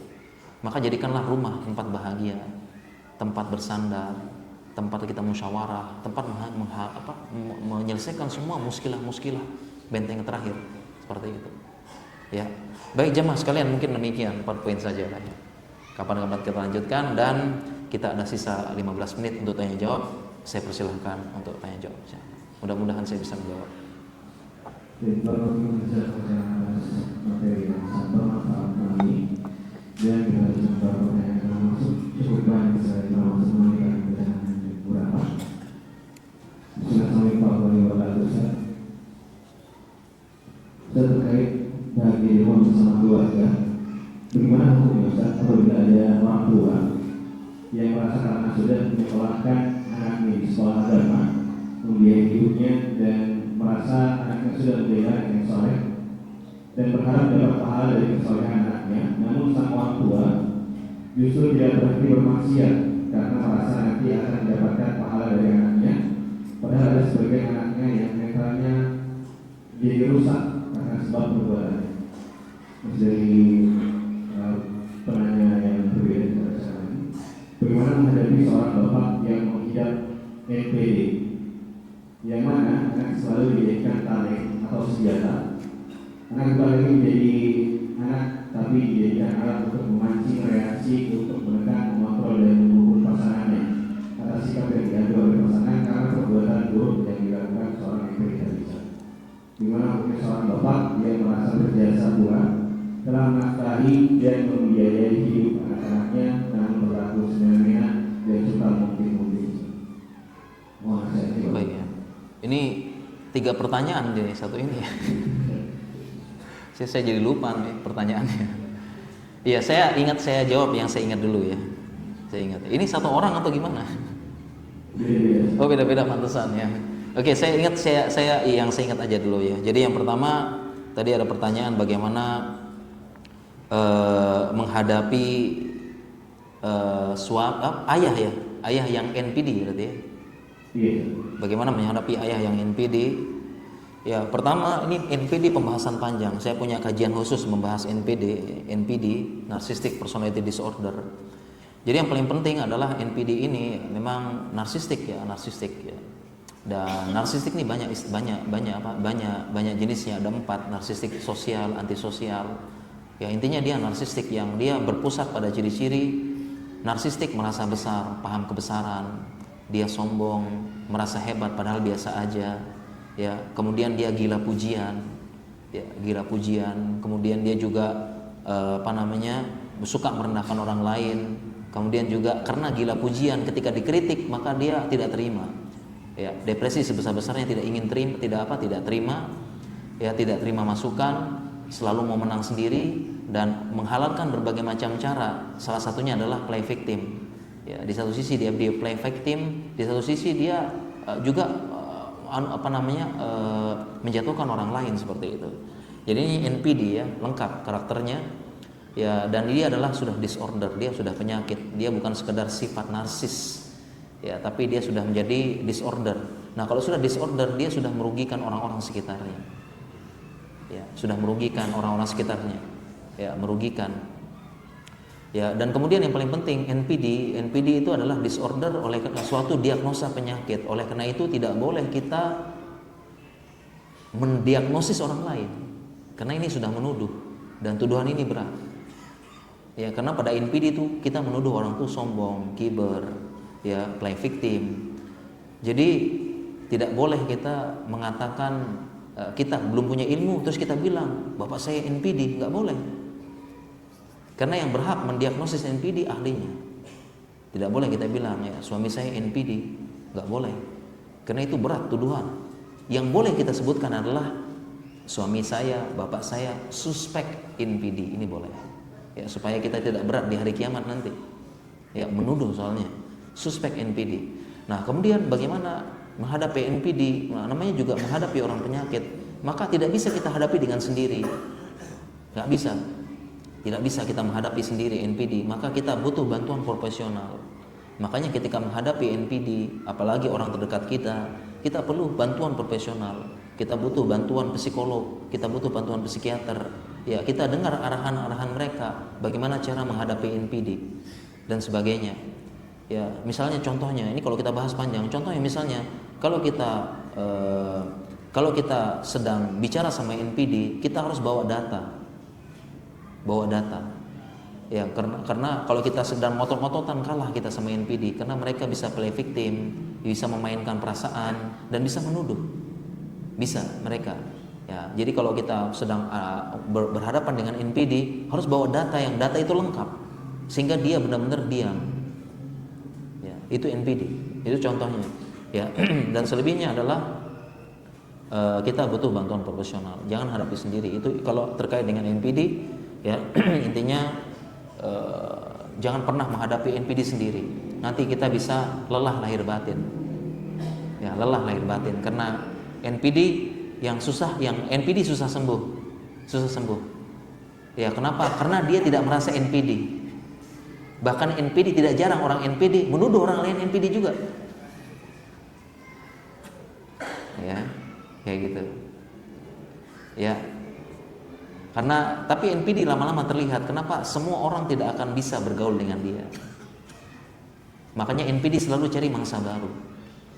Ya, jadi semua orang yang berurusan sama dia pasti nggak nyaman. Karena kebongkar busuknya, kebongkar apanya, dia play victim, dia apalagi sekarang ada sosial media, NPD makin leluasa. Ya, buat status play victim. Ya, kemudian membuat dia seolah-olah hebat padahal nggak bisa. Ya, biasanya yang kena orang-orang baru. Setelah lama-lama hilang. Jadi tidak ada yang betah berada lama-lama dengan orang NPD, itu tandanya. Tidak ada. Dia pasti cari korban baru, baik di sosial media maupun yang lain. Seperti itu. Gampang play victim, bangga-banggakan diri dan sebagainya, seperti itu. Dan NPD umumnya mengenai orang-orang yang punya kedudukan dan tampil di publik. Jadi siapa yang paling rentan kena NPD? Yang paling rentan adalah orang yang punya kedudukan dan tampil di publik. Itu paling rentan. Makanya lebih banyak laki-laki daripada perempuan, karena laki-laki tampil. Sehingga yang berpotensi kena NPD pejabat, ya, publik figur, artis, ya, termasuk dai dan ustaz. Berpotensi juga. Sama sebagaimana kemarin tadi malam pembahasan kita, kelainan mental, fatwa ulama yang kita baca tadi malam. Ya, kelainan mental, gangguan mental terkena siapapun, termasuk orang-orang hafiz Quran dan sebagainya.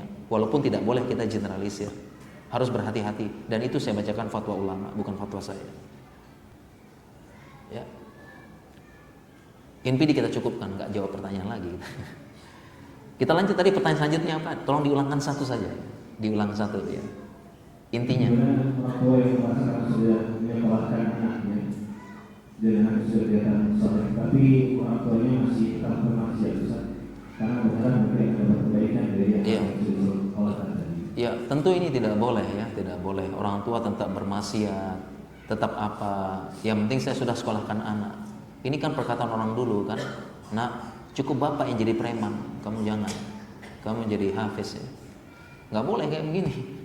Ya tidak boleh ya, karena setiap orang itu apa namanya kullu nafsin bima kasabat rahina. Setiap orang itu ya punya masing-masing, urusan masing-masing. Ya, dia dapat urusan sendiri-sendiri. Ya, bahkan Nabi SAW mengatakan, wahai Fatimah, ya, saya tidak bisa memberikan bantuan apapun kepada engkau.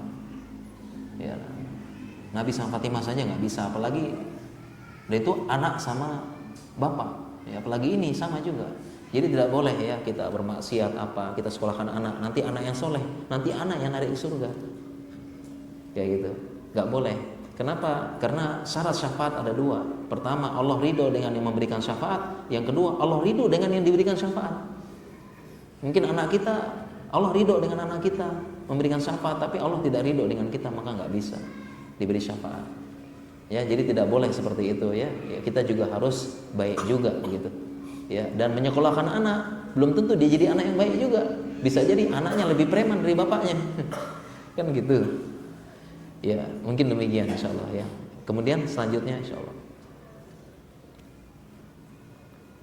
Yang ketiga tadi. Ya. Terkait keluarga dan rumah adalah orang yang kembali pulang dalam keadaan rukun. Masyarakat untuk saya yang saya rasakan sekarang itu tidak ada bekas nyaman karena adanya salah satu keluarga yang sampai sekarang masih melakukan konsumsi minuman keras, dan misalnya salah satu keluarga tersebut dengan bangga memperlihatkan keras di depan anak kecil maupun keluarga di depan rumah. Apa yang harus kami lakukan untuk menindaklanjuti kelakuan salah satu keluarga kami, walaupun sebelumnya sudah kami keras? Kami juga ingin memiliki rumah yang nyaman setelah dari keluarga yang Iya, ini siapanya nih? Suaminya atau mertuanya atau siapa? Ada informasi tidak? Salah satu keluarga itu. Wah, ini yang susah jawabnya nih. Ya, jadi kalau dirinci secara ringkas ya, kalau suaminya tinggal dinasehatin, ya, lebih gampang ya. Ini anak-anak kita gimana bang? Ya, masa lihat minum-minuman keras, mau nggak anak-anak jadi ini juga? Seperti itu. Ya, kalau suami dinasehatin, ya dilihat ya anak-anak kita gimana bang? Ya, dan kemudian juga apa namanya? Sedangkan kalau keluarga yang lain, misalnya mertuanya, bapaknya, keluarga suaminya minuman keras, ya maka ya, bilang sama suaminya kita pindah saja bang. Kenapa enggak?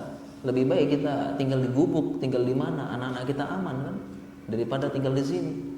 Ya, dilihat apa mabuk-mabukan, dan mabuk-mabukan itu umul khaba'is. Ya, hadisnya. Bismillah. Baterainya kan? Ya, habis ya. Oh ya ganti. Baterainya habis kayaknya. Bismillah. Bismillah ya. Ya. Bismillah. Sepertinya baterainya habis atau mungkin timernya udah habis waktu kita. Hebat juga pakai timer ini. Habis waktu kita pas jam 8 ya. Ya sabar dikit ya insyaallah. Timernya nyala. Ya. Jadi apalagi mabuk-mabukan, hati-hati. Nabi menyebutkan dalam hadis itu umul khaba'is, dia induk segala keburukan. Dan kemarin ada berita Ada berita suaminya mabuk, temannya mabuk pulang ke rumah. Berita bisa 3-4 hari yang lalu bisa dibaca. Ya, ini suami pulang ke rumah sama temannya mabuk. Kemudian gimana? Tiba-tiba dia minta temannya supaya memperkosa istrinya di depan dia. Setelah itu dia juga lanjut, jadi bertiga. Ya, kemudian setelah selesai dalam keadaan mabuk, dia minta sama temannya, tolong bagi kota dong katanya. Temannya bilang, tolong tethering. Temannya bilang nggak mau, pulsa saya habis. Tiba-tiba temannya dibunuh. Berita 4-5 hari yang lalu, coba searching ada. Gara-gara mabok. Ya, udah mabok ya. Kok bisa begitu? Mau istrinya suruh pakai orang lain. Waliyadzubillah. Ya. Jadi hati-hati, kalau sudah rumah minuman keras ya pindah saja, udah bilang sama suami, hancur. Nabi bilang seperti itu, tidak bagus buat pendidikan anak-anak kita. Ya, jadi seperti itu, jadi ya pindah saja. Kalau suaminya dinasehatin dengan cara yang baik, dan mungkin jangan hanya dilarang tapi dikasih solusi. Salah satu solusinya adalah dibawa ke psikiater, karena ada terapi. Psikiater itu belajar bagaimana cara terapi mengurangi kecanduan minuman keras. Nanti ada ilmunya, ada obatnya, ada terapinya. Jadi jangan dilarang-larang, dimarah-marahin saja. Kasih solusi, ini bang, kalau abang masih minum pengen lepas, kita ke dokter, psikiater. Ya, ada ilmunya bagaimana cara lepas dari minuman keras, berbagai macam jenis. Ada ilmunya supaya tidak kecanduan, supaya tidak supaya tidak ngefly gitu ya. Jadi ada orang minuman keras kan kalau nggak minum kayak gimana gitu ya, ada caranya. Jadi solusinya begitu ya, dikasih solusi, insya Allah ada, dan banyak yang sembuh insya Allah dengan pengobatan teratur. Ya, mungkin demikian, mungkin insya Allah ya, sudah jam 8 ya, dan timer sudah habis kayaknya nih. Ya, baik, mungkin demikian yang bisa kita sampaikan, kurang lebihnya mohon maaf ya. Mudah-mudahan kita semua bisa bahagia di rumah kita. Ya, mudah-mudahan rumah kita sakinah mawaddah warahmah. Ya, mudahan para suami bisa membahagiakan istrinya, dan mudahan para istri bisa membuat suaminya betah di rumahnya. Subhanakallahumma bihamdika asyhadu an la ilaha illa anta astaghfiruka wa atubu ilaik. Assalamualaikum warahmatullahi wabarakatuh. Saya lupa ya, yang 3 bertanya dapat buku dari saya insyaallah.